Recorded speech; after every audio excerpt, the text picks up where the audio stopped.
eno jawunyedda General Museveni eyawa Muhammad Segirinya obutwa abazungu babiyingiddemu ICC guno musango gwa Nagumula bwino wuno wa comrade munaffe eranga member parliament owakawempe Honorable Muhammad Segirinya eyatufuddeko nakurajo mukama muwoze mirembe tuwali kyakola fenali ekkubo era tusolwa nnyo muri family ye wabula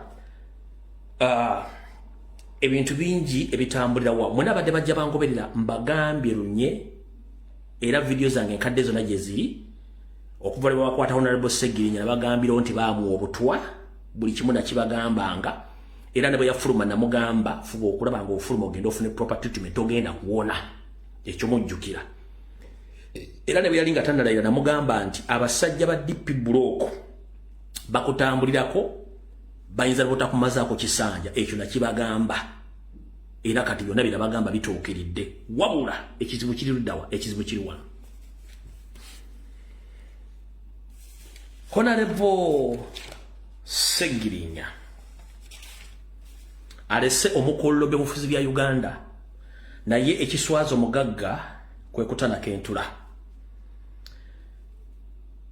njagala otegeeza bana Uganda mwenna ne ba NLM propagandalist mulekerawo akamanyira kasumagize yalira mufubye nnyo okulanga muteekako blackmail nga mukola diversion ne propaganda against national platform bane mukotakota Galumonde njala babuuza mbalabyeko mugamba nti Segirinya teyafudde butwasi me yalwadde bulwada ayaba asimanya ina sirimu njala kubuuza bwayogera wali obaseko ne Segirinya nakusiga sirimu no Segirinya tabadde na bulwadde bwa sirimu yakuba obutwa nga ali mu kkomera era obutwa nakibagamba lunye nti Segirinya bamukuba obutwa ekyo mbadde mukimanyi for your information na buli kimu nga sinagenda wawo njagala bategeeza gwe wennali ng'okwata essimu ng'oli wa NRM n'otandika okugamba nti Segirinya teyafudde butwa naawe tayimu yejja kubanga Museveni taleka bujulizi wabula ndi wano bagamba ndabyeko mu parliamenti abasajja abakulu abambala amasuuti naye nga amagezi tebalina kiswaza nnyo okwambala essuuti naye nga omuto mukalu nkiddamu member parliament yeno wali wa NRM wali wa national platform kiswaza nnyo okwambala essuuti naye nga omuto mukalu kiswaza nnyo wano mu Buganda ne mu Uganda omuntu bw'afa tumwogerako birungi byokka so si bibi wadde abayina ebibi naye nyenza okulaba abantu abamu nga bagamba ti ate national platform eyagala nnyo abafu simanyi watali bafu tebeerawo maama njala kugamba njagala oleterewo function emu nga kansala wa NRM chairman of C5 member parliament omukungu wa NRM nga afudde national unity platform nekayanira okubeerawo mu kuziika oba okubeerawo ku mukolo ogwo gw'okusindika omuntu oyo mutereka tebangawo ffe tukireyimiga responsibility eri abantu baffe bakomrade n'abakulembeze baffe period njagala mukole statement ng'olifalinga twakanya omulambo gwa MP wa NRM oba kansala wa NRM no singa tetukola buvunaanyizibwa ng'ekibiro banga abawagizi ba national platform nti tufaayo okulabirira n'okubudaabuda n'okuzika bakomrade baffe mwali badde muvune mugamba nti muli mu kibiina tekisobola nabba kumira lumbe wadde okulabirira wadde okuziika kati kibayamba kikata bwe tuba tusobola okuyamba bakomrade ne tubaziikirako ne tulabira famire zaabwe bwe kimu ne kitambula kati ate era mukana muga nti tuwandira mirambo bwe tutandiziise mwandike nti ate bano tebasobola kati buli kimu kye tusobola okukola ate mukiruwane mukyogeramu kati ani yabaloga okutuuka ku siri obutategeera mwayokambwa ki mwayokambwa simanyi kumanya kubanga ffe njagala mutubuulire omukungu wa NRM yali afudde tumukayanira bwe tutandiyambi bantu bafudde nga babadde batuwagira mwali bali muga ekyo kibiina tekibasobola tebina kyebasobola kukola omuntu afudde tebamuyambye tebamuziise wadde famire giwayo ka biscuit kati tukola omulimu gwaffe nga aba national platform era mutulima empindi ku mabega njala musooke mumuze ntuyingiriza mu wansi mutegeere bulungi nnyo kyetukola tukimanyi kubanga mwe kennyini mwe mussa abantu wano najja nga mpa security alert nga mbategeeza obutwa Museveni system gyakosa ya butwa neva yere embata zane ti obutwa tebuliyo oyo alimba kyekituukawo kubanga lwabawo ekintu ekiswaza gavumenti basindika abantu okudiffusinga information kati njiri ono bategeeza kyemwayogedde kigenda bakalira ku matama era abantu mwabasere Segirinya mwamusse nga mukozesa butwa kale kansooke ndibavire ku ntono mutegeere abataategedde mwenna mubadde ku mitimbagano bulumu ne mukira bulungi nnyo ekyabaddewo mumpulirize bulungi nnyo. Honorable Segirinya yafa ku ssawa 10 ez'amakya agakeera olunaku olwokuna 10 ne batandika omubika ku ssaawa 1:45 ez'okumakya era abakungu ab'enjawulo ne badduka erubaga ogenda okulaba gubadde. Gavumenti neetegera nti wagenda kubaawo akatabanguko ekawempe ne mu Kampala ne mu Buganda. Waite sawa ntono nnyo gavumenti kennyini nekubira eddwaliro libaga nti temubika mugambe nti omusajja tannafa wabula nti asigaddeko kikuba mukono obwongo bufudde n'ebitundu by'omunda ebimutandise okufa naye nga akyali mulamu tetulina buyinza bugamba muntu nti yafudde naye nga ate Segirinya okusinziira ku maama we n'abasawo Segirinya afa ssaawa 10 kiri gavumenti n'ekiteekawo ng'eyagala kukola ki ku diffusing pressure y'ensonga lwaki immediately badeployinga amagye mu Kampala wonna era bamala okudeployinga ne balyoka bagamba nti kati Segirinya akoze eki Segirinya afudde naye ng'olwoda yali afudde. Kati n'ensaasi lyavudde n'agamba nti simanyi mwabise ne mukola mutya please tutegeera tuli bantu bakulu. Ekyo kyo gavumenti yadde ekizanye ng'ejjawo pressure mumpulira bulungi nnyo. Kati bwe kyavudde awo okumanya ensi eno mbi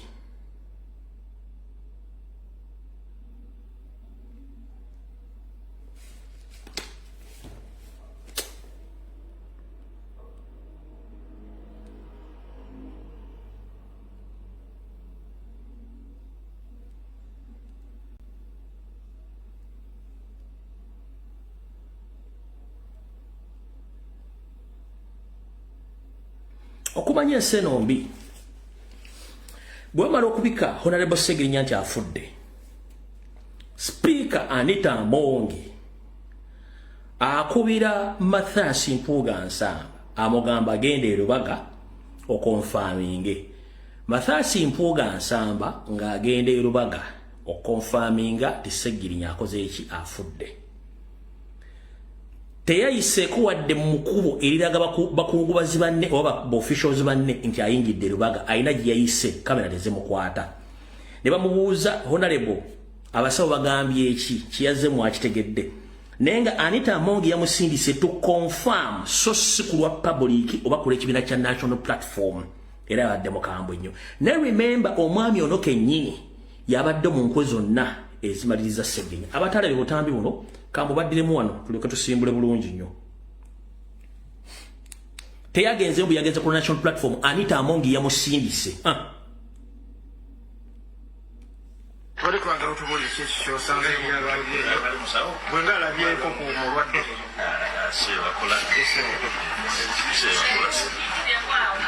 naye nga embeera eri etya mu ndeeyi onali omanyi mukulu Mpuuga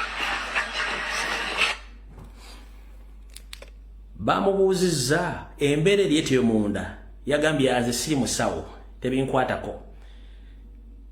Kyava buza munnamawulire omanyi gwe n'atambula ng'akinnimbukanga endiga eyasize ekibya akomuyinza okuba mwalabye nga kalimu ebigambo nakano mugenda kuli ekigambo nga kati omanyi gwe. Ekigambo omanyi gwe kitegeeza akiwulira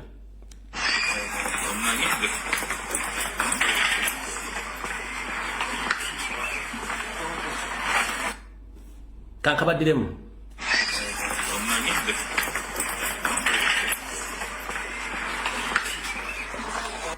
yagambye munnamawulire omanyi gwe ng'ekyamututteyo Anita Amongi yamusindise agenda konfaminge. Era kyovula n'ebbaluwa wayiseewo essaawa nga state emaze okudeployinga ne bawandiika eyawandiisa ebbaluwa ng'abikira yabise abikira Speaker Anita Amongi ne Parliamenti n'asembya family ya Sani ya Honorable Segirinya.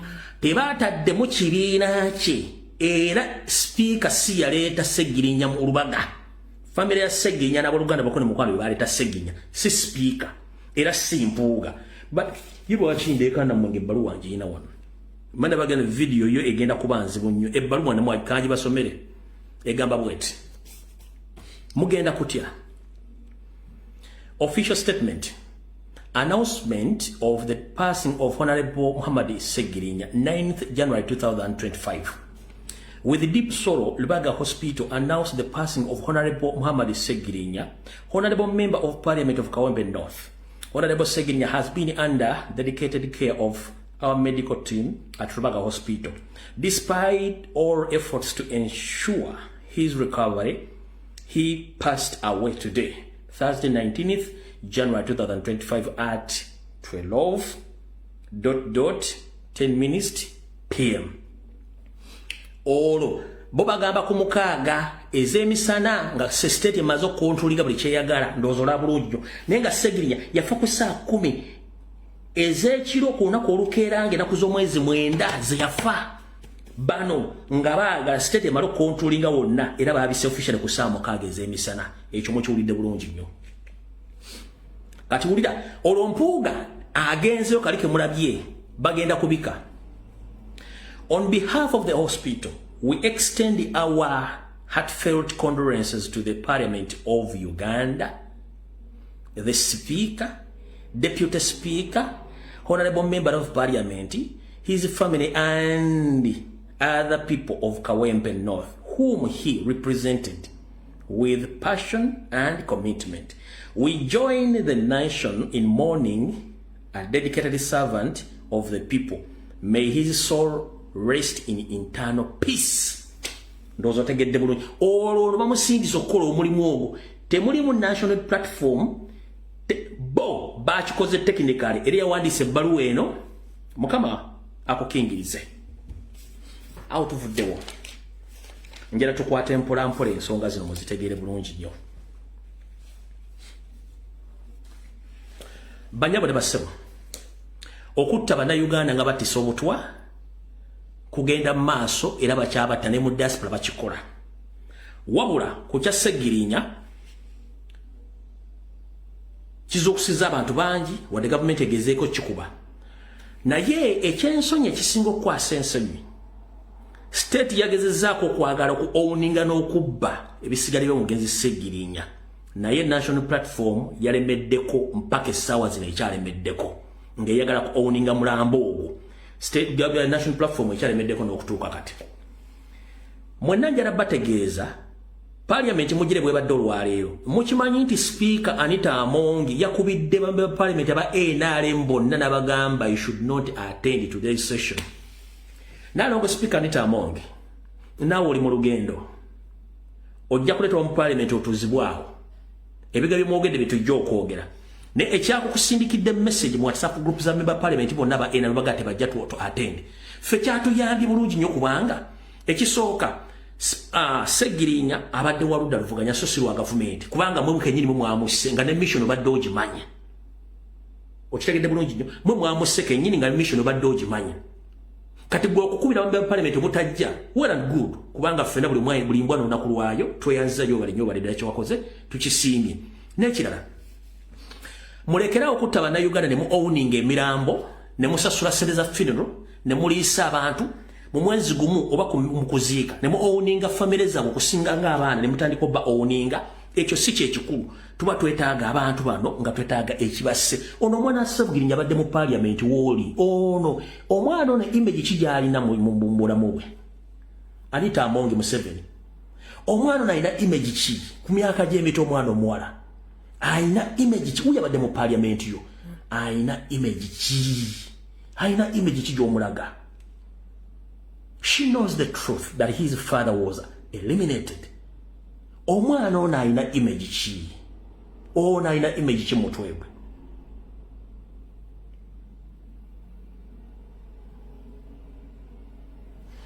sawa zino omuownize nti ogenda musasulira school fees naye office gy'olimu eri temporary nkyogivaamu ogivaamu agenda kubanja school fees ng'azibanjani.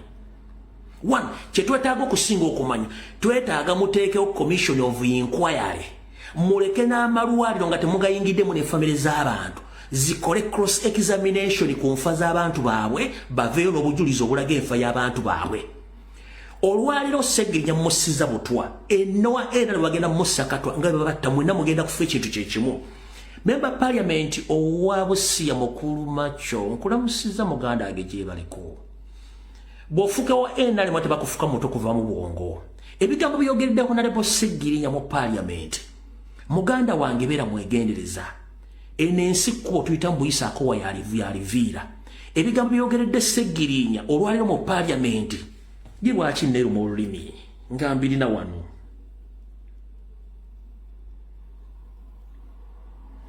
Muwulire embuzi ya Aneti, muwulire embata ya Aneti ne bweyogedde.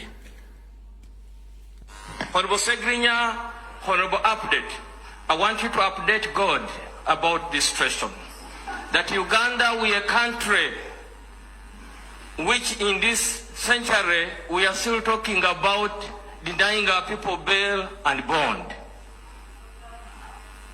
Honorable Sseggirinya, the second update to God. Tell him that this is a country which is still taking civilians in military courts. Honorable Sseggirinya, update number 3. Report to God how you have been belonging to a mingled political party which is not organized. Omulidde oyo akiikirira Busiya yayogedde ebigambo bino. Naye buno bukiba buziba ndaba budde bwaweddeko mujja kunoonya muyita. Eso si ekikulu kyekirwa. Mwenna mumanyi muganda waffe omu Dutch Dr. Nico lwe baatwala Sseggirinya ogende Netherland okufuna obujjanjabi. Dr. Nico 1-on-1 yayogera ne Sseggirinya n'amukkiriza amubuulira ebyama abala by'ataababuulira. Mwalabika ebifaananyi byafulumye waliwo ekifaananyi kyetuganye okuta mwenna mwakirabye. Mwalaba ekifaananyi kyetuganye okuta kubanga social media tesobola kukkiriza kifaananyi ekyo community standards eza Facebook eza Twitter n'eza TikTok tesobola kukkiriza. Naano bwe nkiteekayo basobola live ogijjako. Sseggirinya baamutulugunya ne batuuka n'obusajja bwe bukubisa amasannyalaze bukubamu n'empiso eyamuviiramu okutta obusajja bwe naba nga takyasobola kufunctioninga. Ebifaananyi bimwabirabye ne kiri ekyakali enkoko sisobola kita kubanga kijja kuleeta obuzibu naye ngenda bazannyira bino bifaananyi bimwalabye. Ono Sseggirinya nga ali Netherlands. Oyo Sseggirinya member parliament nga ali Netherlands. Yoyo Honorable Sseggirinya Muhammad nga ali Netherlands. Kati kiri ekifaananyi kye mwandiyagadde okulaba si kyangu kyakulaba ne bwe tunaakola tutya. Simanyi sijja kulisikinga kankireke wabula anaaba akyagala tujja kibateerako mukire bulungi nnyo nkikuwa mu inbox. Njagala wulira mu bigambo bye ng'amugamba nkutera voice note gyansindikidde olwaleero mujja kutya abasajja bano. Ono Dr. Nico. Comrades, we are waking up with the horrible news that Honorable Mohammed Sseggirinya is dying. He is brain dead, possibly already dead at this very moment. It should be very, very clear that it was the illegal, murderous NRM regime that killed Mohammed Sseggirinya. And how they did it, I saw it with my own eyes. When Sseggirinya came in August 2023 to Amsterdam for treatment, the first thing he did was telling me, Nico, I want to show you what they did to me. And then he opened up his crutch. He showed me his penis and his balls. And he told me they pinched needles into my balls. And what I saw was the most horrible thing that I saw in my life. There was hardly any skin left on his balls.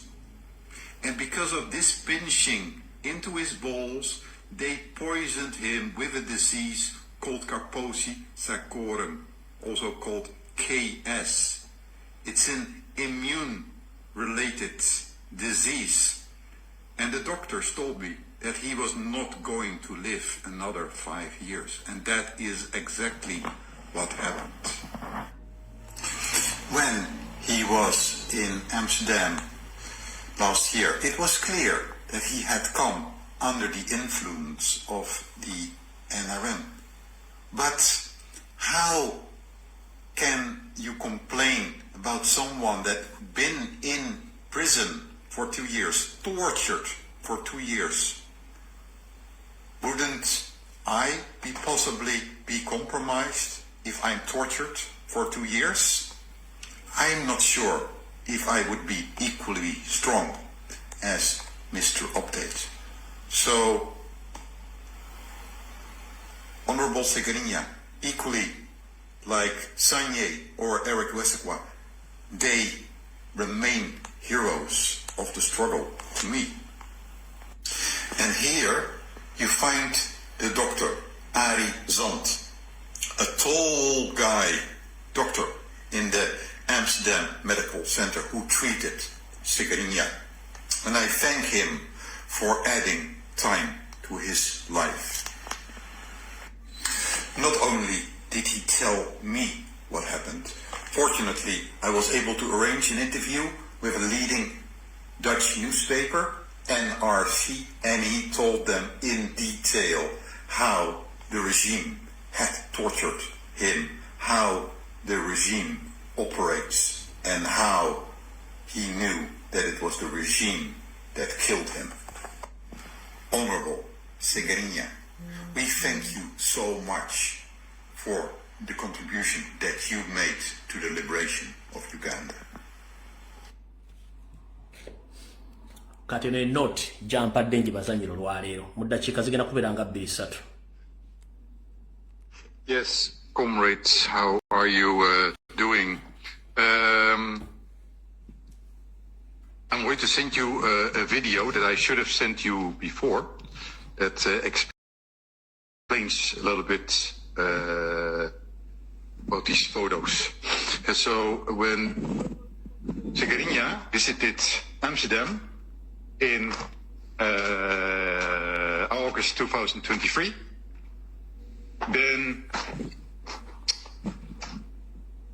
I went to visit him because the president asked me to take care of his case and to make sure that he had a good welcome, and especially because we know there is some NRM influence on him, and we wanted to keep that NRM influence away as much as possible. We all remember that horrible conversation that he had with Mohammed and Sereko. The first time I visited him, he was extremely cooperative, and he showed me how he was tortured. He immediately opened up his bedsheet and showed me his genitals, saying, "Look, Nico, how they tortured me." And he asked me, "Nico, please take a picture of this." And that is the photo that I just sent you. So what they did, they stuck needles in his balls, and that is how they infected him with this virus called KS. And I will share with you the name of the virus, because I was there when the doctor told me that he had this disease. And it is this disease that killed him, because this disease it's an immune kind of disease. It makes it possible for cancer to come, and we have seen these pictures of his skin, and so this is what killed him. All right.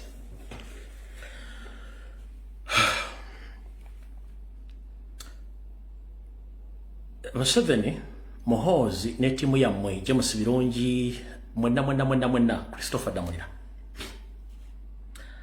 A good enough records weziri eziraga okutulugunya n'abantu bemusse nga mukozesa obutwa. Ne family y'omugenzi buli kimwe kirina, abasawo bonna bakirina, temugenda kanga buli omu. Naye ebikola bimukoze ku bannayuganda mugenda bisasulira. Honorable Seguinha yabo gatowumula mirembe, towumula kubanga abakusse bakimanyi bulungi. 1. Ndabyeko mpuuga mu parliament nga ayogera ebigambo bingi nnyo, mayi mu kwogera oluzungu teri amukwatira nsawo, alowooza ffe tumanyi luzungu. Naye nkambazeeyo kemabega Seggirinya bamukwata Mpuuga ye leader of opposition. Era Seggirinya bamuta ye leader of opposition. Lupo Mupia yagenda e Nairobi ne banne n'agenda n'aba Seggirinya. President yagenda e Nairobi n'aba Seggirinya. Eba comrade bonna bagenda n'aba Seggirinya. Njagala oleetera ekifaananyi kimu nga Mpuuga alina Seggirinya mu ddwaliro. Anyway,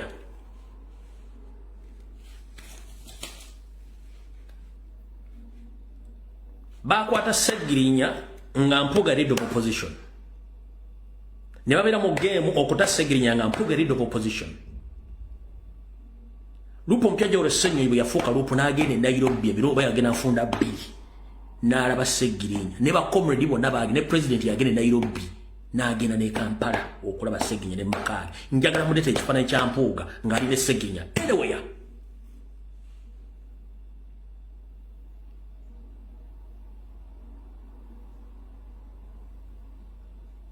njagala oleetera ekifaananyi ky'abatawaanya enkyukakyuka essaawa zino abeeyawudde ku Nuupu nga balina ekibbali ne Seggirinya mu bulwadde bonna.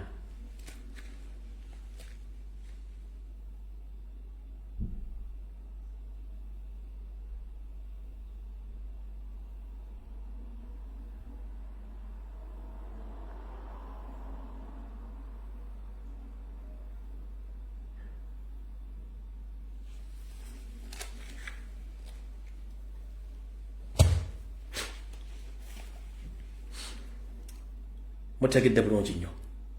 So njagala buli muntu yenna eyeeyita owa wansi oba wasoma oba tewasoma ng'olumirira Munnayuganda olunaku lw'enkya lwa mukaaga mpaka olw'essande tugende oba mugende muwerekere Honorable Seggirinya okuva e Kawempe mutuuke e Masaka oba district yonna bagenda omuzika mugijjuza mugende muziike Munnayuganda omutuufu abadde alumirira omuntu wa wansi. Ebirungi byakoze obiteeka ku minzaani bisinga ebitone bamwogerako ebibi. Nkusaba bw'ogenda kusula njala genda owerekere Seggirinya Muhammad. 1. Mbadde nga nzijampa information wabula nga nkomekkereza ngamba mission gye baamusindikako ey'okuwayiriza president yagigaana musajja nnyo era ne mbagamba I'm saluting him all along obadde nkyogera.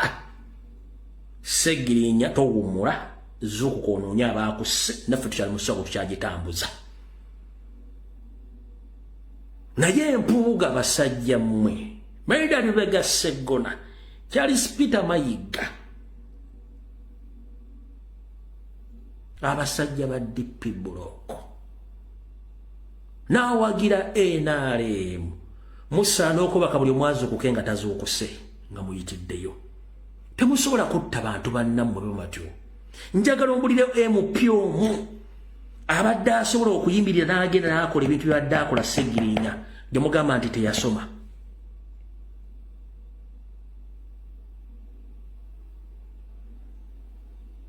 Gw'obadde okimanyi mu nnaku ey'ekitalo President yagenda e Nairobi okulaba Seggirinya ne bamubuuza Seggirinya omanyi ali wano? Seggirinya yagamba simanyi ali wano naye muŋŋambire president wange mwagala nnyo era muwagira alemere ku nsonga nnunula eggwanga. Njala ombulira embizeemu eyita ya Nuupu yali yogedde ekigambo ekyo ng'ate balina bategeera. Nyina yabuuza Seggirinya omanyi ali wano ko Seggirinya simanyi naye muŋŋambire president wange Bakyagulanyi Ssentamu mumwagala nnyo anywerere ku nsonga nnunula eggwanga lya Uganda ne bwe naaba situuse. Njagala ombulira omusajja oba omukazi yali afulumiza statement omusajja agifulumya ng'ali ku kitanda agenda n'agifulumya.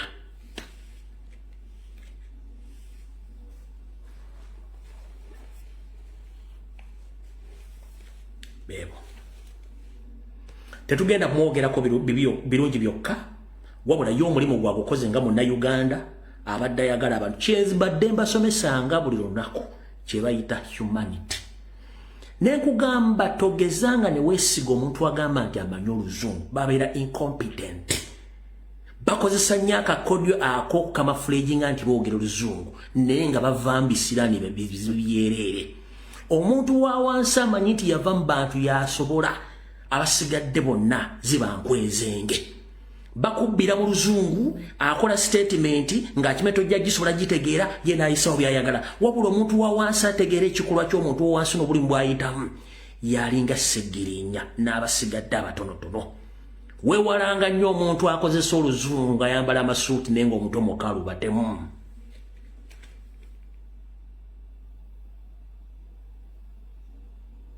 ebisigadde tojja byogera awo tuvuddewo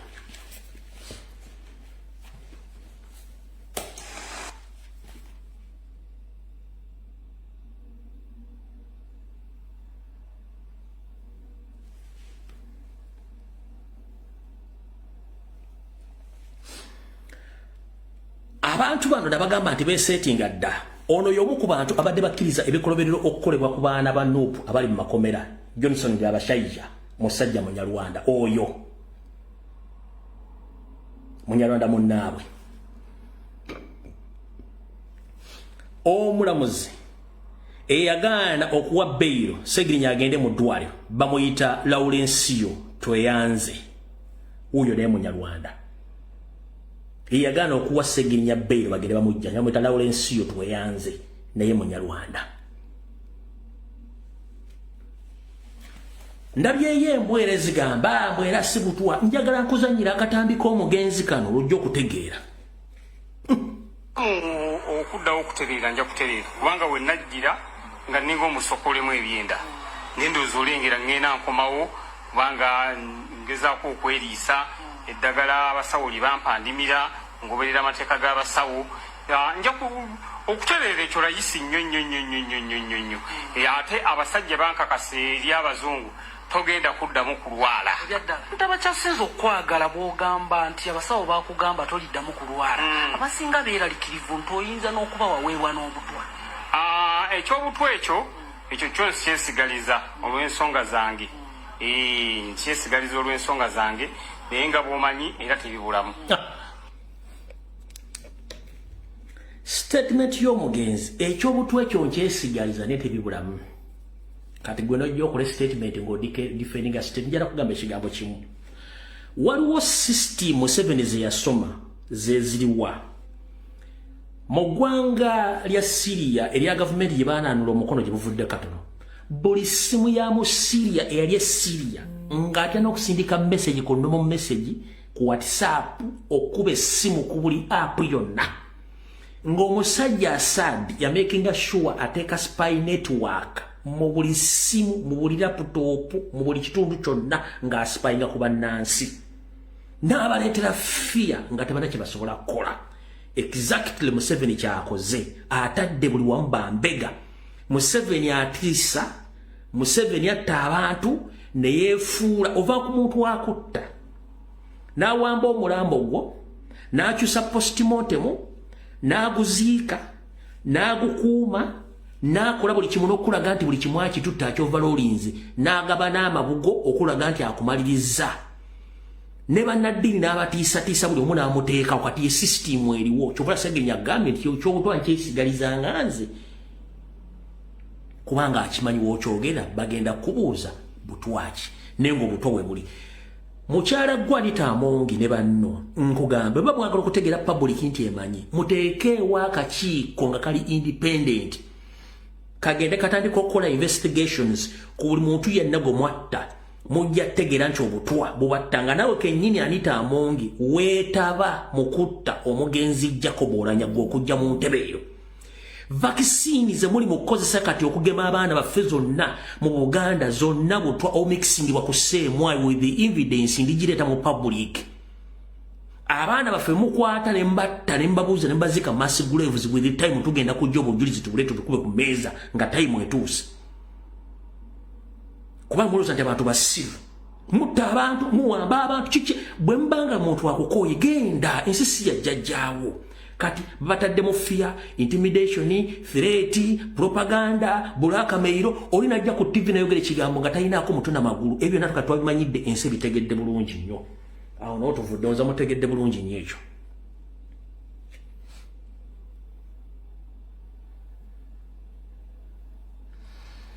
n'ekirala waliwo akatambi kende aba NRM ke batambuza era togenda kuziika Segirinya yafaako za please temuteekanga nnyindo zammwe zitalina kubeera. I'm here to clarify. Omugenzi Honorable Segirinya yakwatagana bulungi nnyo ne SG n'abakulembeze mu kibiina ne basettlinga matter zaabwe between Deputy Spokesperson wa National Platform omukulu wa Iswa Mufumbira n'abala era ne beesika mu ngalo ekyo ne kiggwa. Era namugamba n'okuziiko jjanga. Kati gowa NRM atambuza video nga siza NRM otambuza za NUP okolera ani? Enso fete twogera ku nsonga za NRM nga mwide ebizibu byammwe. Lwaki muteeka nnyo embalakaso zammwe n'ennyindo zammwe mu nsonga za National Platform? Era lwaki eno video temwagipositiza lwali mwapositinza eri enkadde yiino? Waliwo ebigambo byayogerwawo gye buvuddeko abakulembeze baffe ababiri baali bafunyemu obutakwatagana mu bigambo, naye kirungi nnyo era olunaku lwaleero ndi musanyufu nnyo nti bano abakulembeze nga bali guided by the president eyankwasisa obuvunaanyizibwa okwasaganya eno ensonga. Olunaku lwaleero bamitinzemukko era ne balabira ddala nti baluganda nga bono bagenda okwogera nga tewali na buzibu bonna bonna obaddewo era tekyali badde kyetaagisa nakunnyonnyola abantu, naye jasa okuba nti abantu oluusi balina ekifaananyi kirala kye balina kwe kulowooza nti baali badde boogera ku nsonga eyo, eggwanga ne litegeera nti ffe tuli National Unity Platform, teri buzibu bonna bonna mu nyumba yaffe. Sibobonaleko ndi musanyufu nnyo SG ne president okubanga ensonga eno mugikwasaganyiza. Wayisu ono muganda wange nnyo ate ebbanga ddene seero, n'olwekyo nyinza okubanga bye nayogera nabyogerera mu busungu. Manyi buli weyogerera mu busungu oyinza okunzika nga okoze ensobi. So muganda wange Wayiswa nkwetondera ssebo, nkwetondera. Ffe tuli National Unity Platform, tuli omuntu omu wawadde watandisa tokozesa ensonga eno okutwawula yawula. Kakati ebigambo ndowooza bibaweddeko. Ono muganda wange ndi ebimu ku byendi lwaye ne lwakuba nti obusungu bwe bwagiraawo nenzijja nkola statement etaali nnungi. Muganda wange Wayiswa, muganda wange nsonyiwa era ndi wano okwetondera nga nsaba muganda wange tutambule kuba gwe mu kibiina oba mukama wange ssebo. Njagala kwebaza abakulembeze b'ekibiina kya National Unity Platform naddala president waffe ne secretary general olwa guidance ennungi mu nsonga zino. Segirinya Muhammad ono Muhammad kyabagambye kituufu, tuli baluganda. Nze naye mu kibiina kya NUP ffe bannabyabufuzi abedda abakuze nga omulengera nga adduka ga hayi yadduse mingi. So bingi bye tubadde tusharinga okuva emabega nga bibadde tebiyinza ate twatogge ebirungi bye tuzimbye emyaka gyonna nze Segirinya abasinga tebamanyi, naye tewaliwo nsonga nkulu ebeera mu bulamu bwe nga sigiriimu. Ebbanga lyonna okujjako eno bwe yali nti yaliwo nensangawa mitala, naye ebbanga lyonna Segirinya abankwatako ensonga ye yonna naye akimanyi. Era namanya nti kyalimu obusungu, kyalimu n'okuba nga mulimu abantu abalala bayinza okukwata mu tayimu enfu ne bakuteeka mu sitoole ate nga bannabyabufuzi ebyo babikozesa nnyo nga advantage. Mwena mubamanyi, naye nze Segirinya mu Uganda wange byemwagaliza abimanyi nti bingi n'okusukkako. Ate tuli ffenna ku platform ya maanyi g'abantu, tetusobola kubanga twesacrificinga each other nga ate tuli mu kulwana kujjako nakyemalira. Eddoboozi lya Segirinya limanyiddwa kiriyinza okukola nga liyimiridde ku nsonga, nabwe kityo tetuyinza kubaamu na personal issues. N'ekisinga okubeera ekikulu, nze ndi mulongo, Segirinya tugenda kufa. Abantu abalowooza nti Segirinya agenda kufa, ekyo nakyo kinune kufu kubanga Segirinya akomawo kw'aboobwe tujalaba nti tutambuliza wamu, tewali kijja kukaloba kubanga amaanyi g'abantu kyekikulu. Ate emmundu yonna bannayuganda tugane kuzeetunuuliza. Kati nze okujja okwedifendinga nti nedifendinga ku Segirinya kimenya nnyo buli muntu abawuliriza. Tulina kubanga ffenna twatakinga nakyemalira. Segirinya bw'amulumba nange ne mulumba Lewis n'amulimba tumutayize. Akuba ku lubuto akube, akuba ku mutwe akube, akwate ekigere akoleki akwate. So lunaku lwanjawulo nti ndi ne muganda wange Ssegirinya era mwagaliza okwongera okuba strong ngenda kukuleeterayo era sebo mu phase 2 ebibala ebyebusoga eyo byakuyamba kyakabi nnyo mwebale nnyo kyakabi nnyo people power our power people power NUP everywhere NUP. All right. Eyo yabadde clarification eriba NRM propaganda list ne ba blackmailers mufunye ekyokulabirako ekirala okubazzako kwe katono mabega okukola clarification era Dr. Nico wabadde ayogera wali mu ka video kenzanya abagambye somehow somewhere omugenzi yali ali interfered ne NRM eyali efrontinze Muhammad Nsereko mwenna mwabira nti Muhammad Nsereko yayingirako mu nsonga za Honorable Ssegirinya era Nsereko nalumbako ne president video mwagira bulungi nnyo mu kaseera ako Nsereko yali atufukidde ekyambika mu nsonga za Ssegirinya ndoza mujjukira bulungi nnyo kati mu bintu ebyali awo wakati awo byaleetera abakulembeze abo naffe kennyini tufunamu obugugulano mu ngeri ezo ebibeerawo bulungi nnyo ndoza katumutegedde buli wa NRM yapostinze video eri mbotojja nga kuziika munnange fe abaludde ebyobufuzi tweyogerako ebigambo enkira ntubanga tusisinkana twogera ate kirala nnyo kati gwe n'oswalirayo yeni yapostinze video busimanyi biki oswadde nnyo mukama akusaasire ojja kuba bulungi ffe ekyokuyonja tukimaze bulungi nnyo omugenzi afudde ayagala nsi ye kubanga mission ekikulu ekinyusi mission gye baali bamuwadde yagaana mission yali nti Museveni yateekateeka ebijambiya ne munne empuuga nkiddamu pause kino kyenjogera nkivunaanyizibwako nga nze era kyensongola kimpozinze ku mutima gwa Sseggona n'omutima gwa Mayiga n'omutima gwa Mpuuga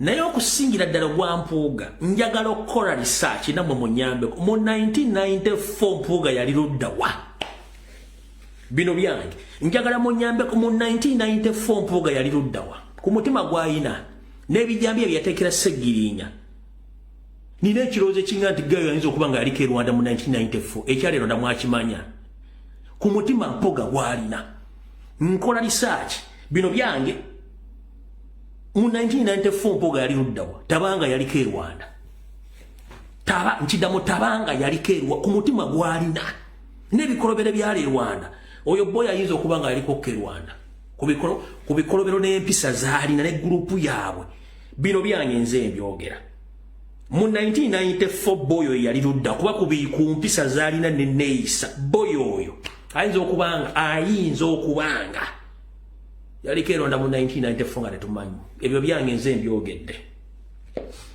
kati ekyo mukitegedde bulungi nnyo nakyo nkibalekedde awo kati bwe mmaze okutegeera ebigambo ebyo byonna binanga bibiri kikuzaayo luddawa kikuzaayo nti balwana nnyo okusuula ekibiina kya National Platform n'okusuula pulezidenti waffe ng'omuntu n'okwagala omulyamu olukwo wabula ndi wano kulabula era kino nakyo mukitegeere bulungi nnyo omuntu yenna asuubira okuba nti ogenda kuteeka ssente mu bagenda okukola effujjo okukyankalanya okuziika kwa Honorable Ssegirinya e Masaka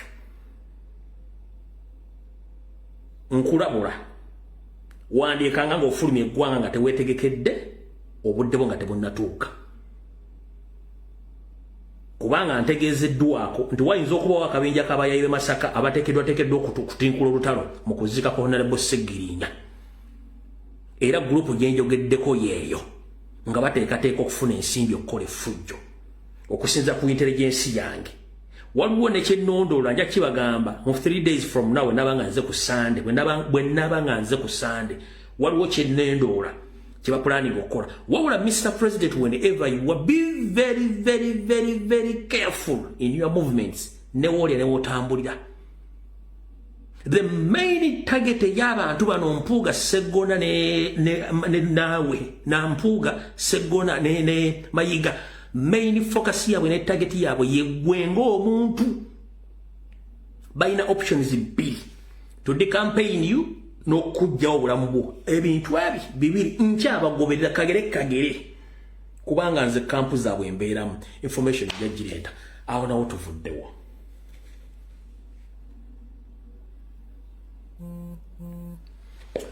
Comrade Segirinya umula mirembe otulekedde oluwalo era otulekedde ebbanja gwava mu struggle mbanko saasidde gakyali mabaga tugenze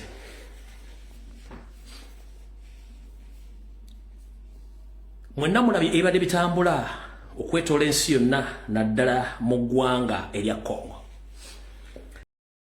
Kale byebyo ebya muganda waffe Muhammad Segirinya kitalo nnyo kitalo ddala umula mirembe Segirinya kasita obujulizi bwe buli buno obujulizi bujja kukozesebwa anytime any day. Bagamba nti omusango teguvunda ate n'obujulizi tebuvunda bubanga weebuli n'omusango nga weeguli oyo yenna yabyetabamu one day ajja bisasulira ate ajja kuwa accountability ajja kuya accounting ebikolobero byakola obutemu byakola ku Muhammad Segirinya obutwa bwe yamuwa bwavaawa ani yamutuma babumuweerawa saawa meka babumuwa batya olunaku lujja kutuuka bani abali involved mweyo saako banene kyabaalimu batono kyabaalimu buli eyalimu ajja kuba accountable era ajja kukisasulira one day oba Museveni mulamu oba ali bayafa oba ali baawo oba tali baawo one day mujja bisasulira umula mirembe Muhammad Segirinya.